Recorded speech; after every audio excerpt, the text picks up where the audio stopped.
Bien-aimés dans le Seigneur, Shalom. La fois passée, je vous ai parlé de 9 choses que vous devez savoir quand vous fêtez les fêtes de Pâques. Je vous ai parlé de quand tu fêtes la Pâques, première chose, tu dois savoir qui tu étais. Tu étais esclave. Et deuxième chose, tu dois savoir que tu as du prix aux yeux de Dieu. Mais aujourd'hui, je vous parle de 2 autres choses ou 3 choses.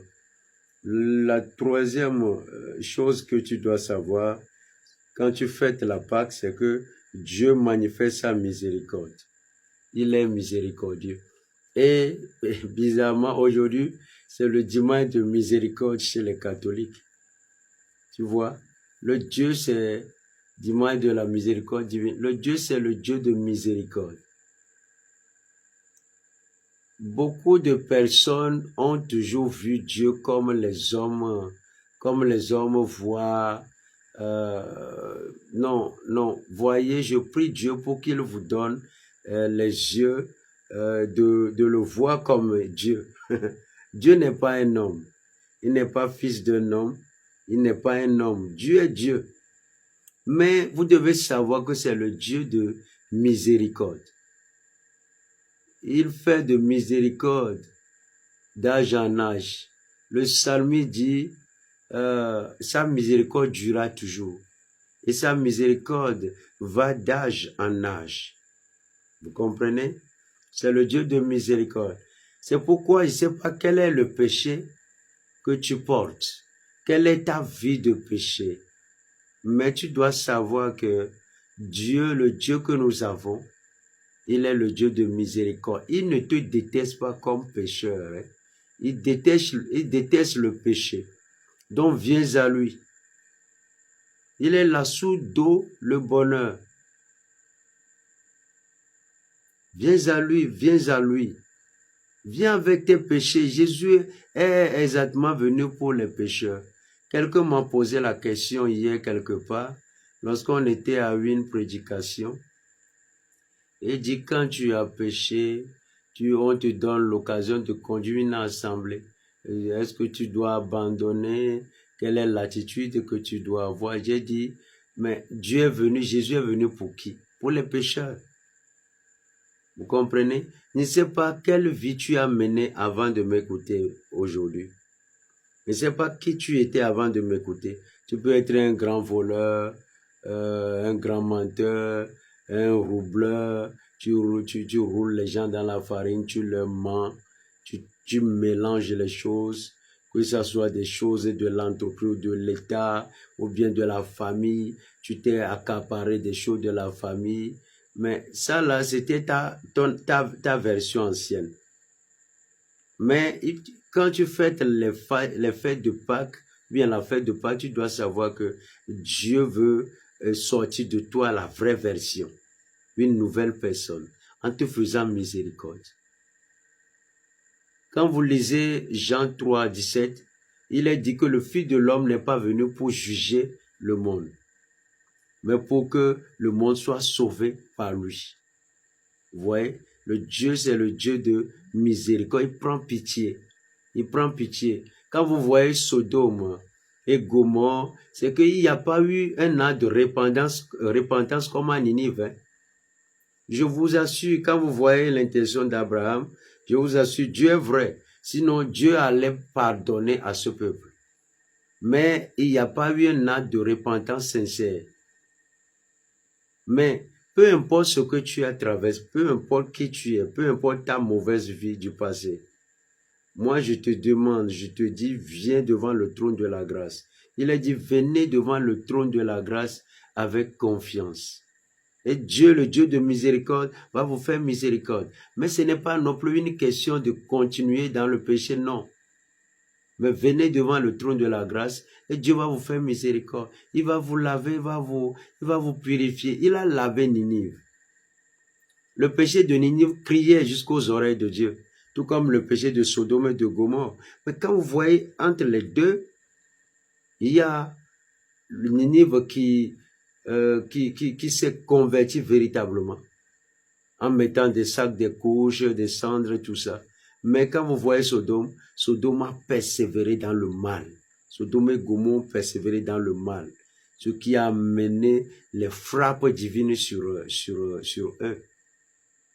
Donc viens, ne dis pas que ton péché est trop énorme. Il n'y a pas de péché énorme pour Dieu. La petite Thérèse de Lisieux, de l'enfant Jésus, disait que le péché, nos péchés sont comme une goutte d'eau dans l'océan d'amour de Dieu. Il ne sait plus si c'est elle qui a dit ou bien c'est l'autre. Tu comprends? Nos péchés là, c'est comme une goutte d'eau dans l'océan d'amour de Dieu. Ça doit être la petite Thérèse ou bien la grande Thérèse d'Avila. Vous comprenez? Donc Dieu t'aime, il a un amour fou pour toi.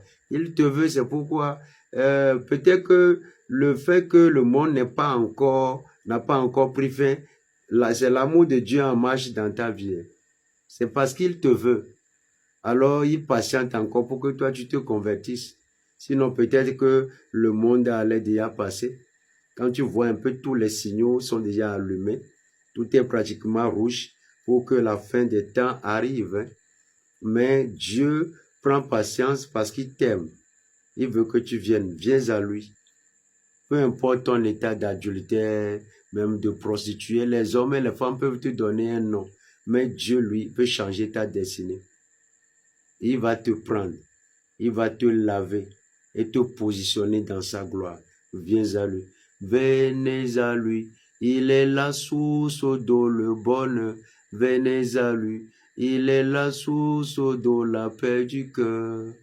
Longtemps, longtemps, je l'ai cherché, mais ne l'ai jamais trouvé.